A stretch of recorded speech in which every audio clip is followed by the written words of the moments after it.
vision, or have another print disability which makes reading, holding a book, or turning a page difficult or impossible. The content is copyrighted by the respective publishers. For more information, please visit us on the web at nfradioreading.org. Hello, this is P. Fitz, and for the next hour, I'll be reading from the current issues of the Dunkirk Observer on the Niagara Frontier Radio Reading Service. Pomfret seeks funds to study consolidations by Gregory Bacon. Last week, Chautauqua County Executive P.J. Wendell asked Pomfret officials to consider merging with the village of Fredonia, town of Dunkirk, and city of Dunkirk. While that idea is still under consideration, Pomfret is looking to explore other smaller consolidations first. The Pomfret Town Boards had submitted a request for $50,000 from the county as a match for some state local government management efficiency grants, so it can explore various opportunities with neighboring communities. Some possible consolidations include dissolving Fredonia's highway department into the town of Pomfret's highway department, and having this new department also service the town of Dunkirk. The Pomfret and Fredonia courts becoming one court, Pomfret and Fredonia having a single code of enforcement office, having a single dog control officer for Pomfret, Fredonia, Sheridan, and town of Dunkirk, and the city of Dunkirk. The funding would be used to pay for a study to analyze and determine the process which best serves all parties in regards to equipment and potential associated debt, staffing and union contracts, taxing districts, and funding sources. Pomfret Supervisor Dan Pecos appeared at the county legislature's Administrative Services and Public Facilities Committee meetings this week and requested the $50,000 from the county's government reduction initiative that Wendell included in this year's county budget. Pecos said technically they're applying for two different state grants, and the $50,000 would be the match needed. Pecos did acknowledge that Wendell has asked Pomfret to consider a full merger with neighboring municipalities, and he said they are open to that, but for now they want to explore sharing these services. Let's walk before we try to run, he said. Pecos said the towns of Sheridan and Arkwright have also reached out to Pomfret and said they are interested in possibly having Pomfret take over their highway department as well. At Monday's committee meeting, the four ward Dunkirk City Council members were in attendance and said they were interested in exploring consolidation as well. This is the very first we've heard of this, said the 4th Ward Councilman Mike Civiletto. When Civiletto was asked which part they were interested in consolidating, he replied, everything. Administrative Services Community Chairman Travis Heiser, a Republican from Clymer, recommended the council members speak with Pecos after the meeting and continue the discussion.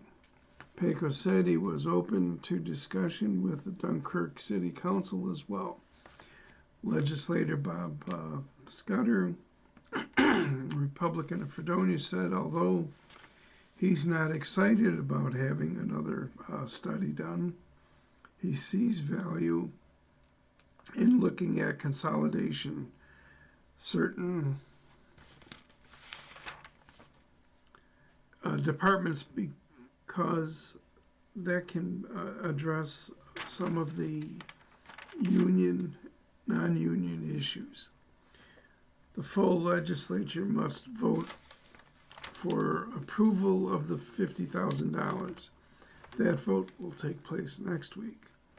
Pecos said if either the county or the state rejects the grant application, he doubts they will move forward with the studies. Hochul ready to revisit costly Climate Act. Observer staff report. With prices continuing to rise at the gas pumps up to $3.60 per gallon in numerous locations in Chautauqua County, Governor Kathy Hochul is starting to feel the heat when it comes to high energy prices. During a stop in Tonawanda on Monday, Hochul says she is ready to revisit another costly effort, New York's Climate Leadership and Community Protection Act.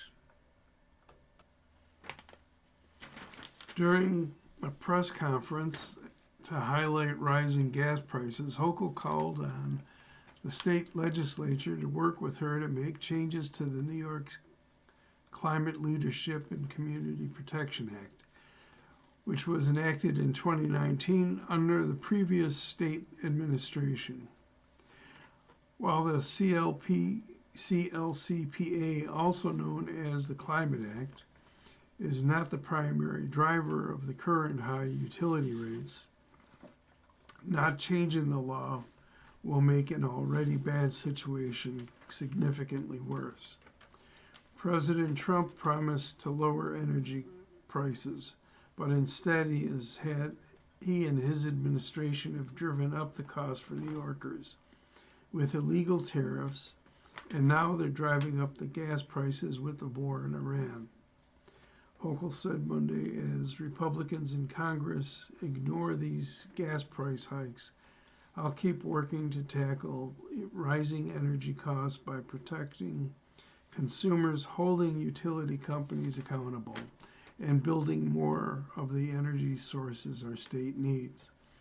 According to the NYSERDA analysis, implementing the Climate Act on its current timeline will increase annual household energy bills by an additional $4,000 for upstate oil and natural gas households, and $2,300 for New York City margin natural gas households by 2031. Implementing this Climate Act could also add $2.39 to gas prices on top of whatever the price is by that time. Businesses will also be impacted with the potential for their energy prices to increase 46%. Hochul said she remains committed to clean energy and decarbonization goals, but she noted that much has changed since 2019, when the Climate Act was signed into law by her predecessor, which has made it virtually impossible to meet the law's 2030 targets, including post-COVID inflation, supply chain issues, and a Republican-controlled Congress that has launched an all-out assault on renewable energy. Within the last month, the state Republicans have clamored for relief regarding high energy costs, from blackouts to bloated heating bills, a harsh reality has set in New York's energy consumers.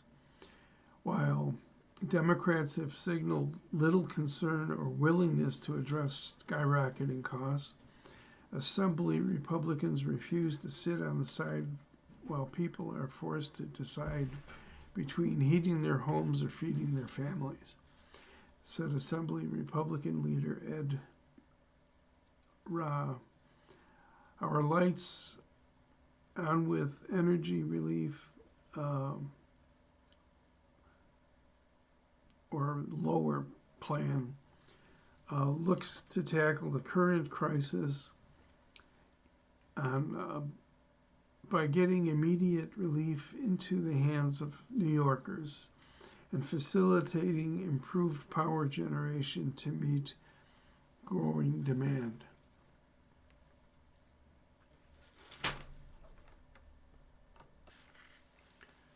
Grape farmers lose major contract by Sarah Holthouse.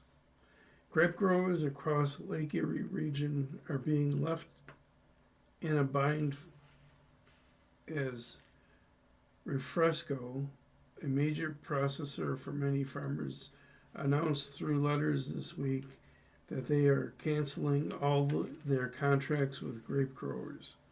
Refresco is one of the processors for many in the local Lake Erie region, buying from 126 growers and 2,600 acres of grapes in both New York and Pennsylvania. Andrew Holden, Cornell Cooperative Extension Lake Erie Regional Grape Programs Business Management Specialist, said Refresco bought grapes to turn into different products such as beverages. Refresco sent letters out to let growers know they will no longer be processing grapes. Holden said, our office here is working with growers to help them figure out the best decisions for the farms moving forward. The Lake Erie Regional Grape Program serves both New York and Pennsylvania through contracts with Cornell University and Penn State University. Jennifer Phillips Russo, Cornell Lake Erie Regional Grape Program team leader and viticulture specialist, said the organization brings local experience and research-based solutions together, provide projects aimed at increasing yields, product quality, diversity, and improvement of cultivars, efficiency of production, profitability, and adoption of environmentally sound cultural and pest management strategies. She added that they are committed to working with stakeholders to assist them through this process to the best of their abilities. Holden added that, saying they serve about 30,000 acres in the region and are primarily educational. Another Lake Erie Regional Grape Program team member, Megan Luke, viticulture specialist, also represented the organizations in Pennsylvania on Tuesday at a meeting, also speaking with YourErie.com on the situation.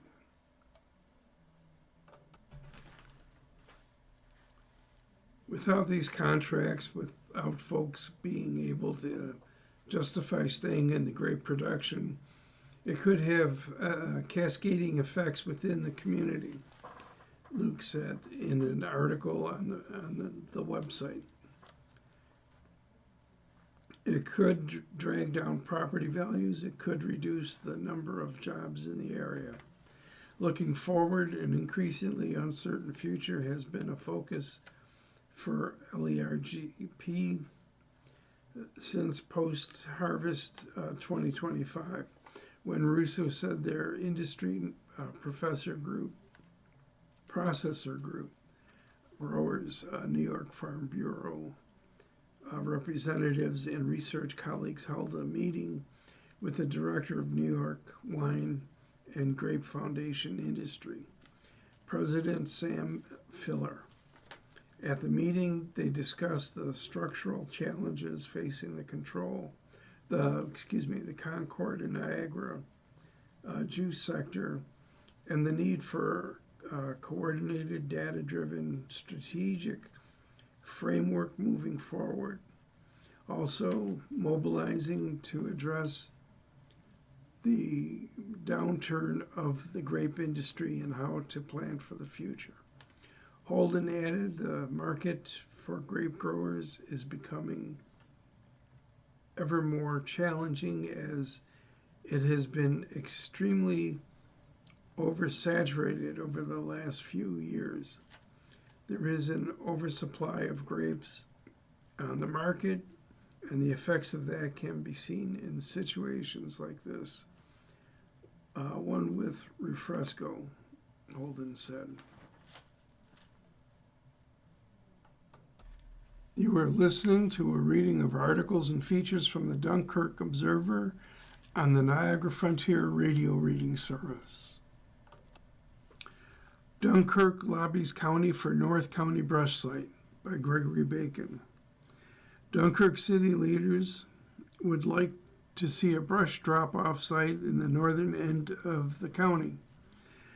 Earlier this week, four Dunkirk council members attended the Chautauqua County Legislature's Public Facilities Committee meeting. Those in attendance included Natalie Luxkowiak, Frank Torrain, Michael Civiletto, and Gary Fredrickson. Fredrickson chose not to speak to the committee members, but the other three did. Kicking off the discussion was Luxkowiak, County Executive P.J. Wendell, and City of Dunkirk Mayor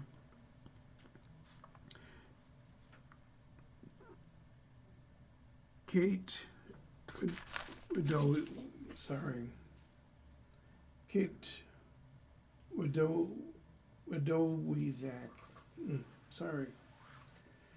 have talked of land in the Fredonia area where there is a barn where we could bring our brush and shrubbery.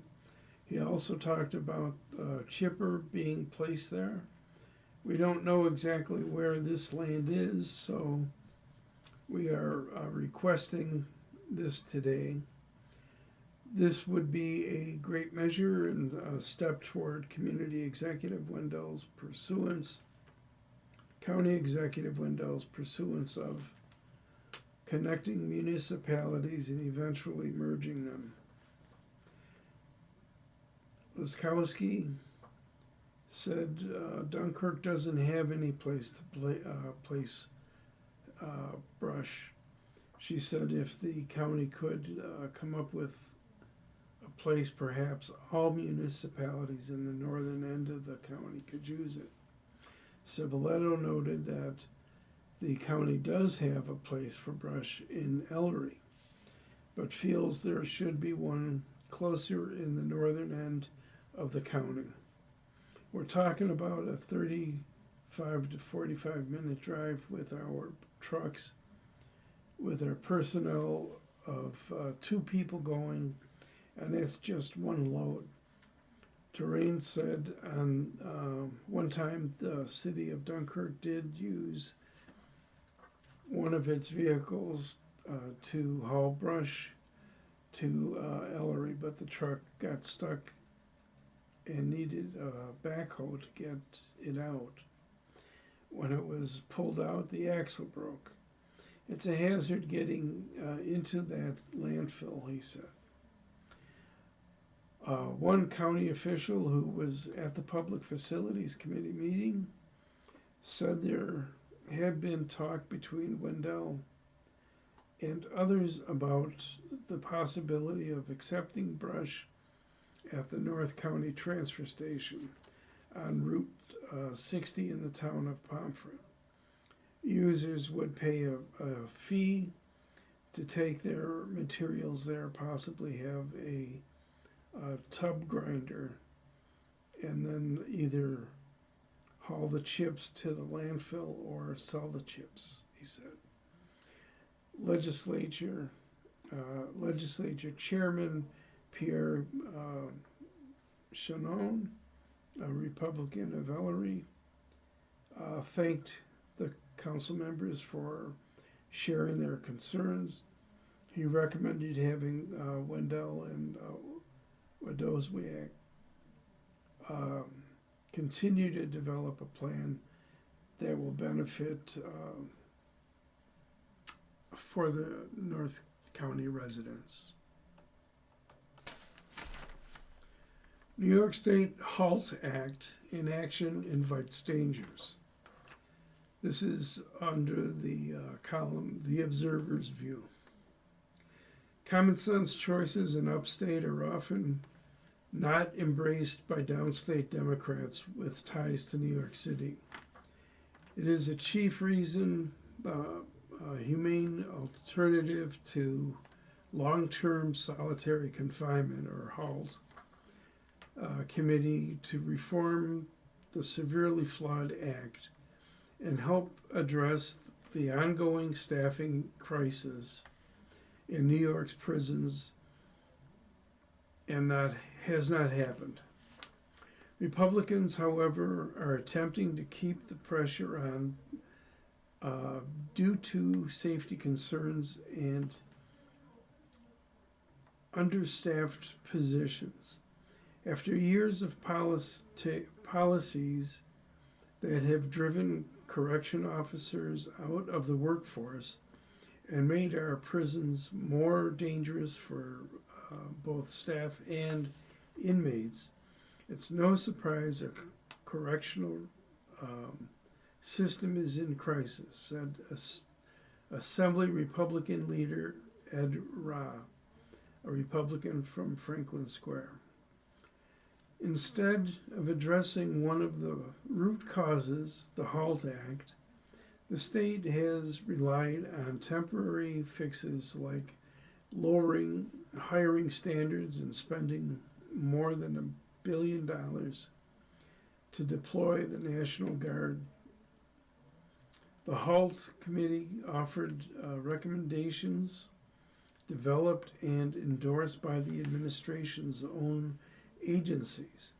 Everyone deserves to go to work knowing their safety is a priority, not an afterthought.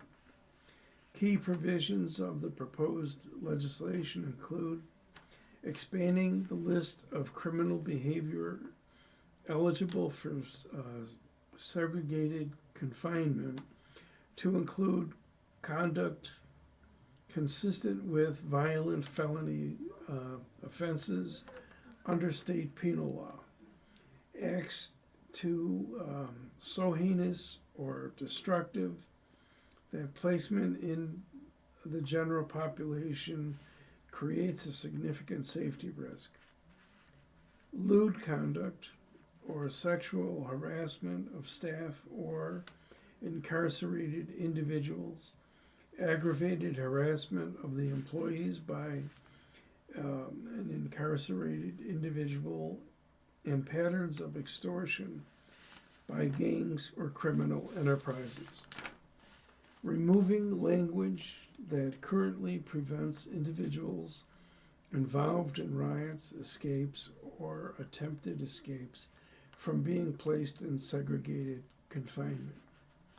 Allowing short-term disciplinary confinement in a special housing unit or residential rehabilitation unit for individuals who repeatedly engage in misconduct not eligible for disciplinary confinement after other interventions have failed.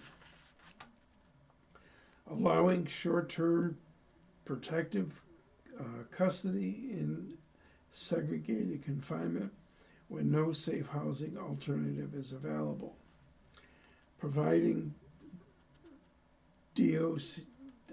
CCS with greater flexibility in administering out-of-cell programming and managing repeat offenders.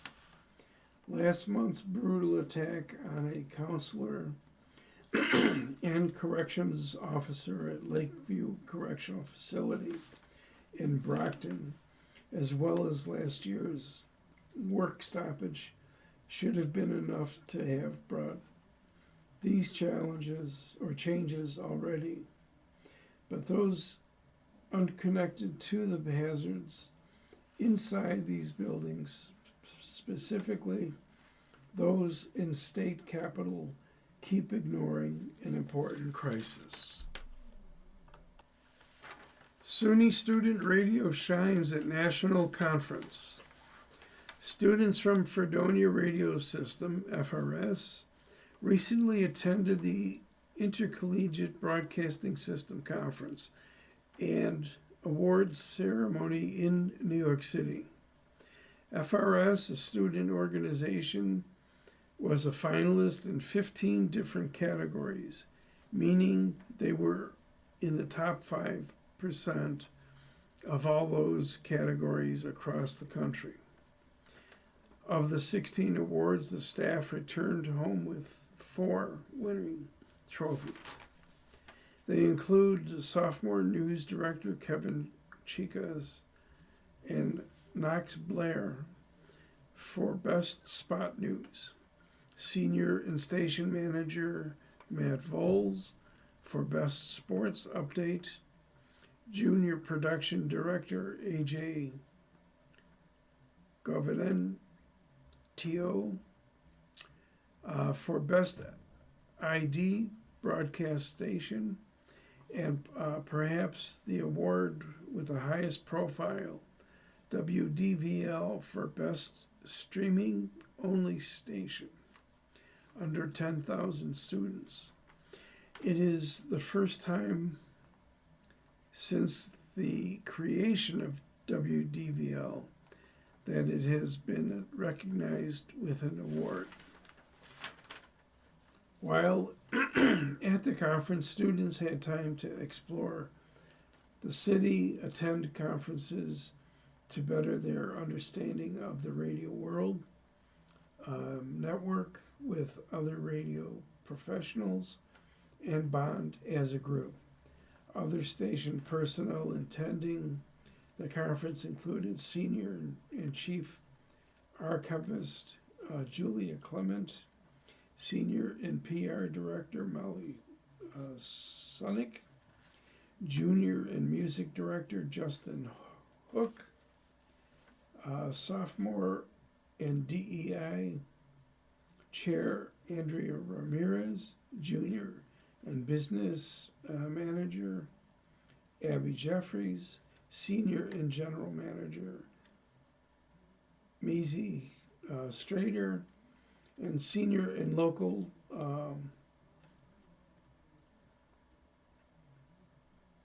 Lowdown host Olivia Castiglione. The students' trip was funded by the Office of Student Creativity and Research. Associate Professor Mike Igo serves as the FRS advisor.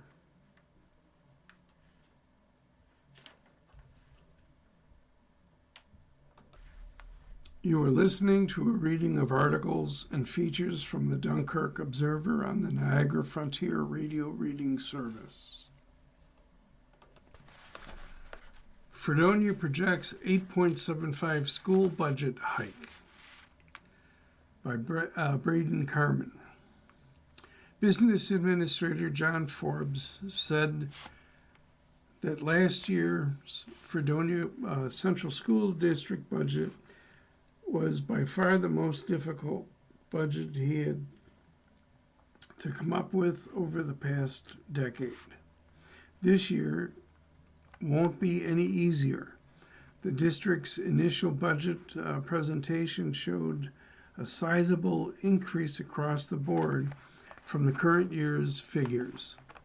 Fredonia's initial budget for 26-27 shows a total amount of $41,537,240.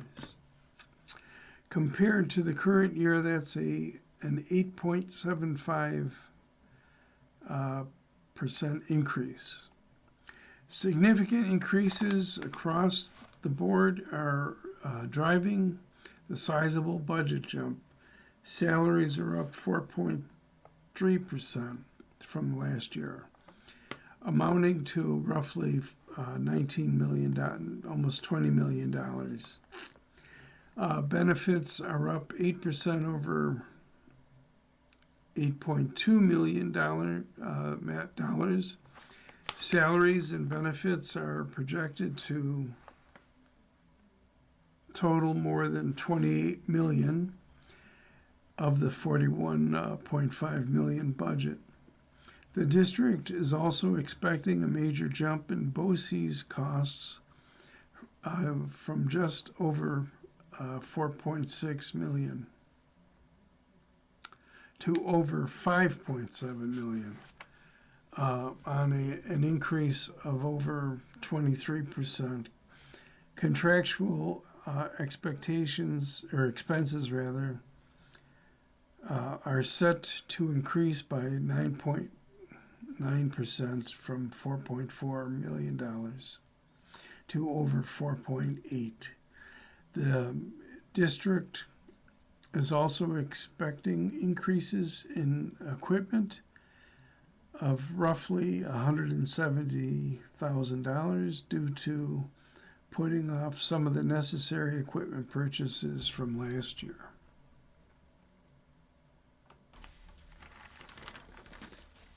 A total budget increase of 8.75% amounts to a total dollar increase of $3,343,440. That increase, both in terms of dollars and percentage, is the largest increase in over a decade. The previous high came in 2023-24, when 8.52% increase amounted to a dollar increase of $2.72 million. In each of the last 3 years, the budget increased by over $1.7 million.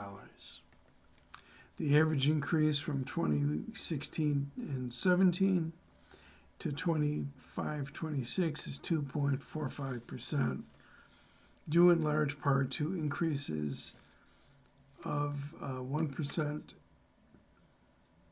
in the 2021 to 2023 school year, and no increase in 2019-20 to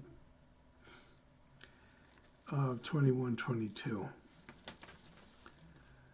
Many of the figures Forbes presented for 26-27 school year are not finalized yet, including state aid, BOCES costs, assessments, and equalization rates. As a result, the tax levy is now not finalized yet.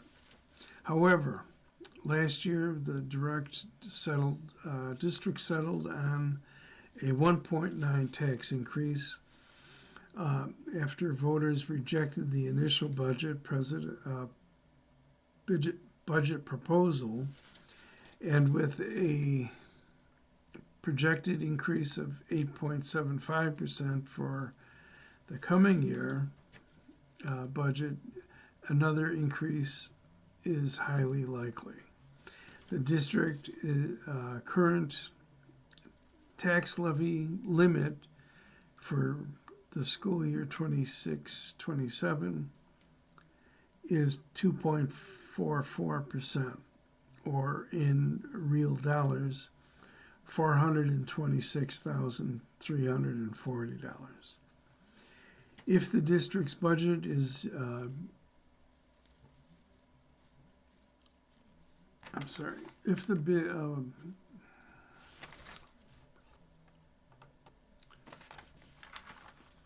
if the district's budget is rejected by voters twice, it must comply with the administrative cap as of Forbes' initial projections. The district is $152,123 under the administrative cap. Forbes projected the 26-7 budget to receive approximately $14.7 million in foundation aid, along with $100,000 in federal aid. Forbes allocated $750,000 of fund balance to the initial budget projection, but with the district's fund balance rapidly decreasing year to year, he hopes to pull back from that number in future projections. One of the ways the district could cut expenses is through staff reductions, and the initial budget proposal was rejected by voters last year. The district was forced to make staffing cuts to reduce the tax increase to 1.9%. The amount would already approved to account for Proposition 1 of the district's capital project, titled Warm, Safe, and Dry.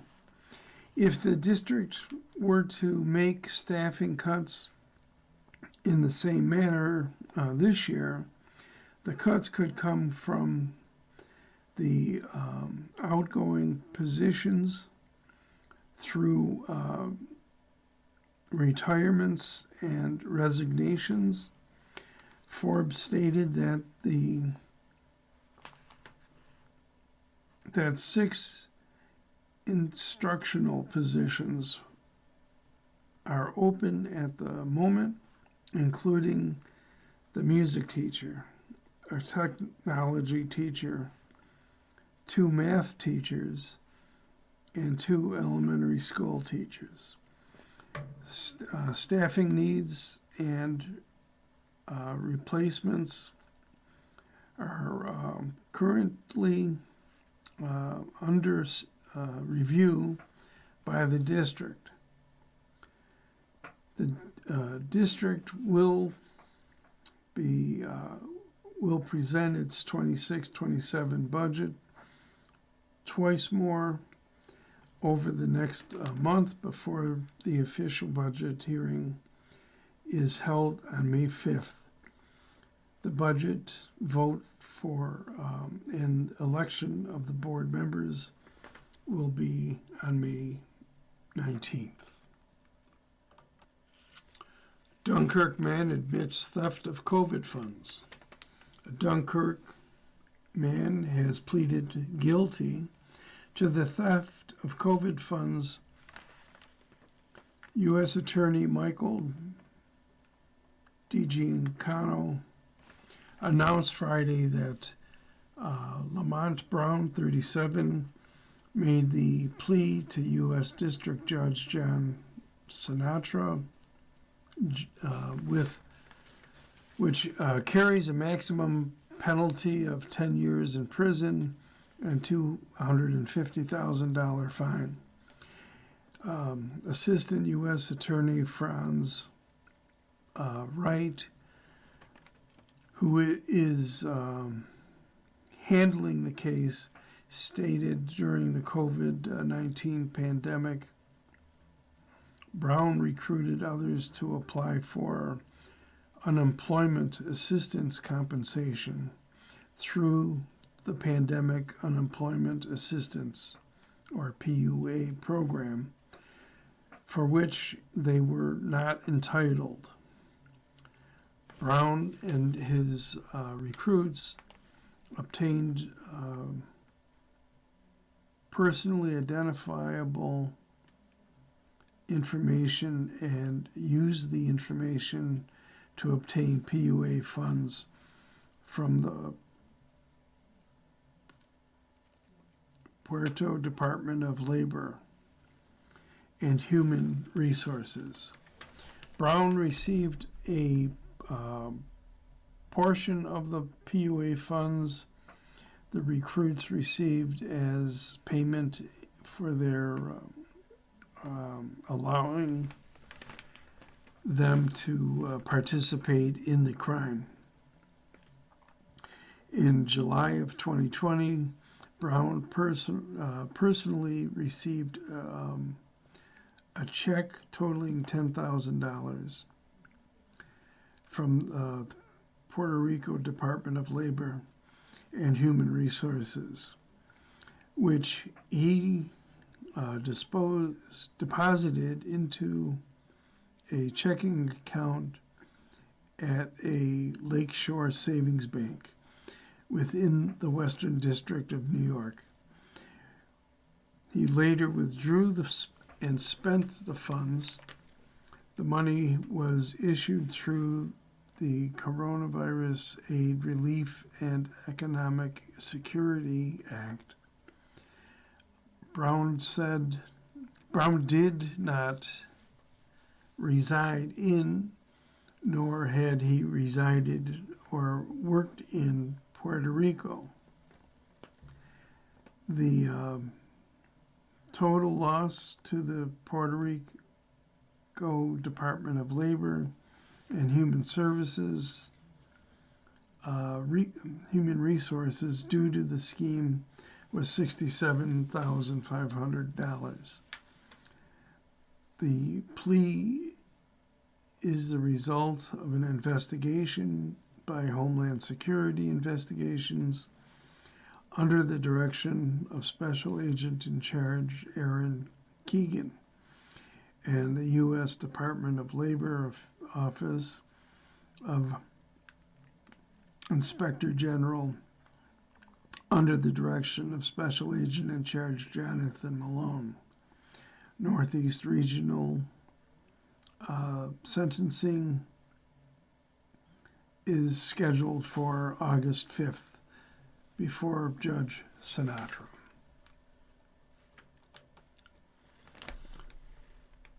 A truck pulled from lake, but man still missing. A truck owned by missing Lakewood resident has been recovered from the Chautauqua Lake, but the individual's whereabouts remain unknown. Chautauqua County Sheriff's deputies say the truck was recovered Friday afternoon near the Chautauqua Bridge. The vehicle was towed and by boat to Long Point State Park, where it was removed from the lake. The truck was confirmed to belong to Daniel Emerson, who has been missing from Lakewood since March 3rd. Emerson is still a missing person. The Chautauqua County Water Emergency Team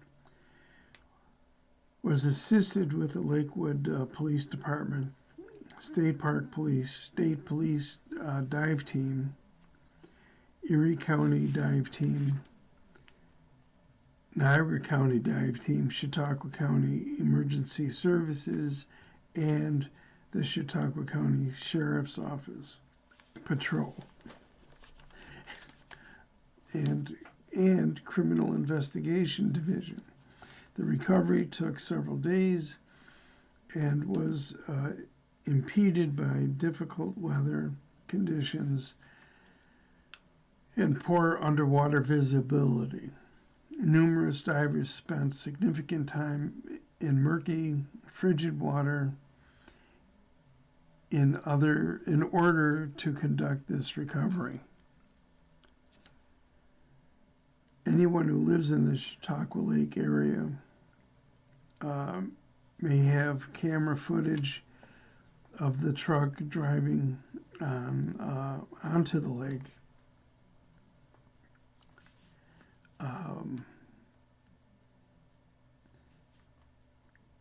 A likely time of that footage would be between the hours of 4 and 7 a.m. on March 3rd.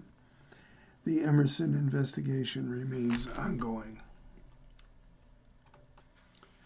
You are, excuse me, you're listening to a reading of articles and features from the Dunkirk Observer on the Niagara Frontier Radio Reading Service. Bulk of city ARPA went to payroll by M.J. Stafford. More than half of the City of Dunkirk's American Rescue Plan Act, or ARPA, funding was spent on police and fire services. Data shared with the Observer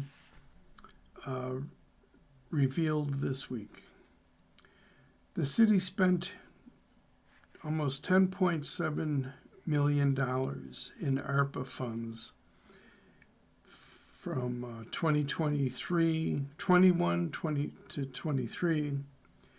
ARPA was approved by Congress as a massive one-time shot of federal funding for municipalities across the country which had their revenue seriously impacted by COVID shutdowns of 2020.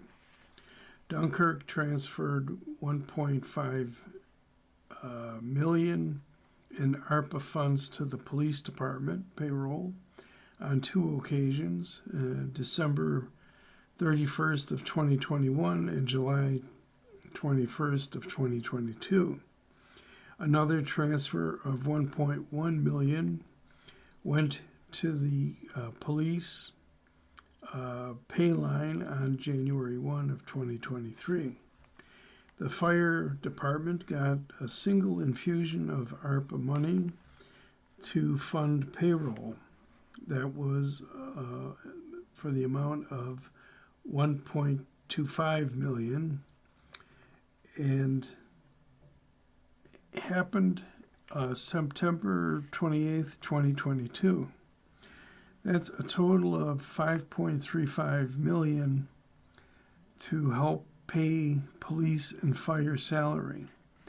Just over half of the city's ARPA spending. A little more ARPA money was spent on paying people. The Common Council approved $299,000, almost $300,000 in extra money for city employees who worked during COVID distancing protocols. A relatively small amount of ARPA funding, $7.5 thousand, went towards an intern for the Planning and Development Department. Most of the ARPA funding that did not go towards salary was spent on equipment, largely for Department of Public Works. The DPW got new pickup and garbage trucks. And work was done at a wastewater plant with ARPA funding. The police and fire departments also got funding for new vehicles, including a boat. Significant ARPA money was also spent on Route 5 waterline project.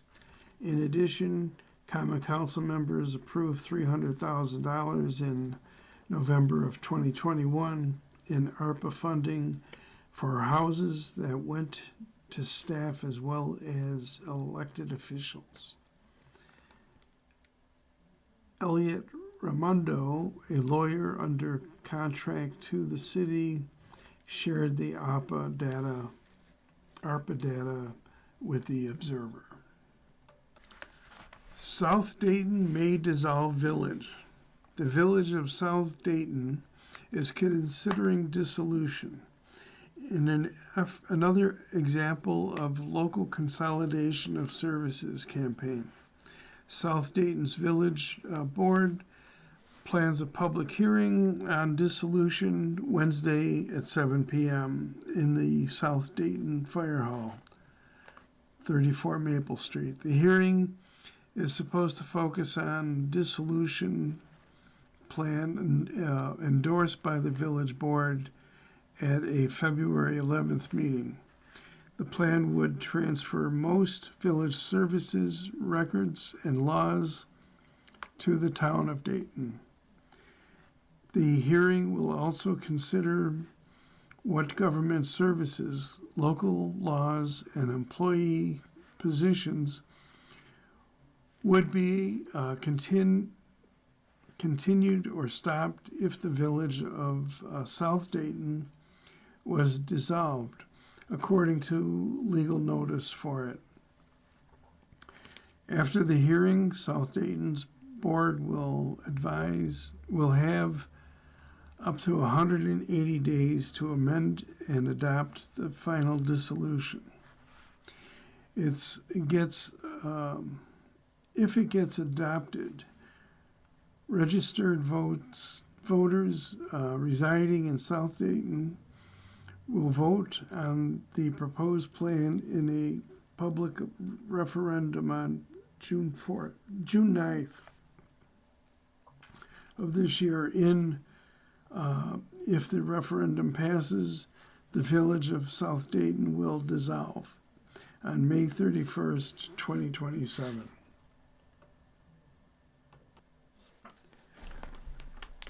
The dissolution proposal is available for review on the village website, southdayton.org. Printed copies can be reviewed at South Dayton Village Hall, 17 Park Street, during regular office hours, Monday, Wednesday, and Friday from 10 a.m. to 2 p.m. The legal notice notes, if the village of South Dayton dissolves, the property tax burden on village properties would decrease from a current total town and village government tax burden of approximately 18.40 $18.40 per 1,000 of assessed property to an estimated $5 per 1,000, assuming 100% of the citizen empowerment tax credit is applied to reduce taxes for all town taxpayers. However, village residents who are projected to see a 33% increase in water and sewer fees, residents would need to secure their own refuse and water and yard waste services. With those increased costs, the average property receiving water and sewer services would still see an overall savings of about $100 per year. Here are some key points of the dissolution proposal. All Village of South Dayton positions, elected and civil, will be eliminated upon dissolution except for certain public works positions that will be transferred to similar Town of Dayton positions. All village departments will be eliminated.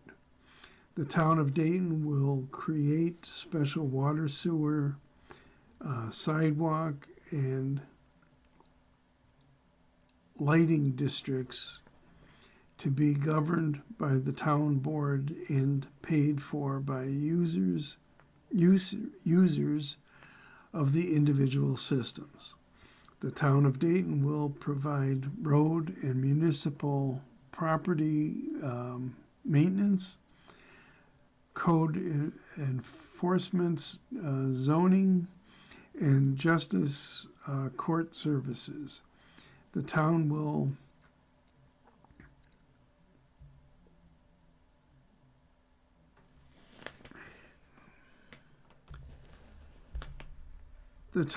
will operate the South Dayton Library, Depot, Playground, and Gazebo in accordance with current village practices. Dayton will not provide refuse and yard waste services, although yard waste drop-off will continue.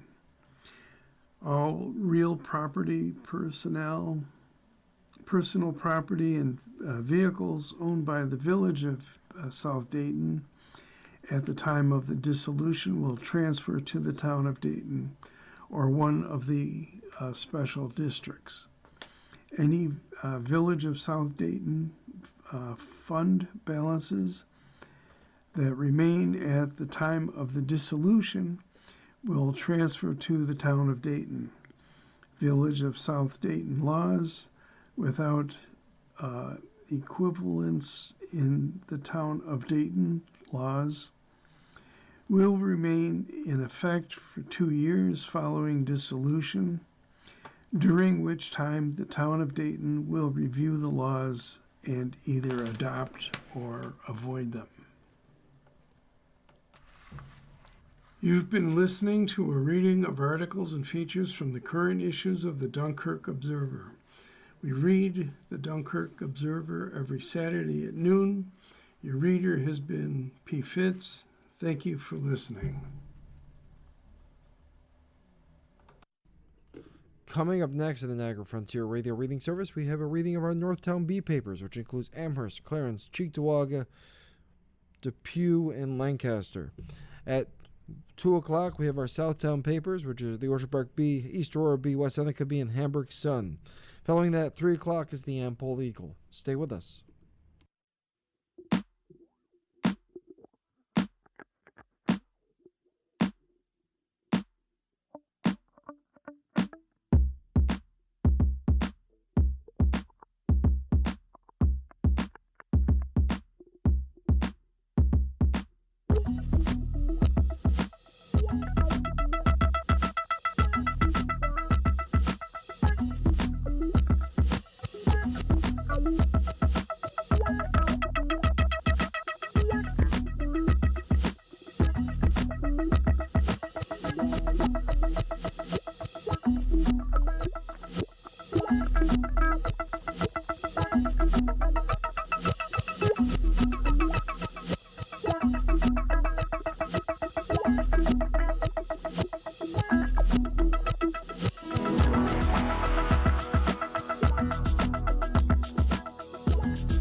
following program is intended for listeners who are blind, have low vision, or have another print disability, which makes reading, holding a book,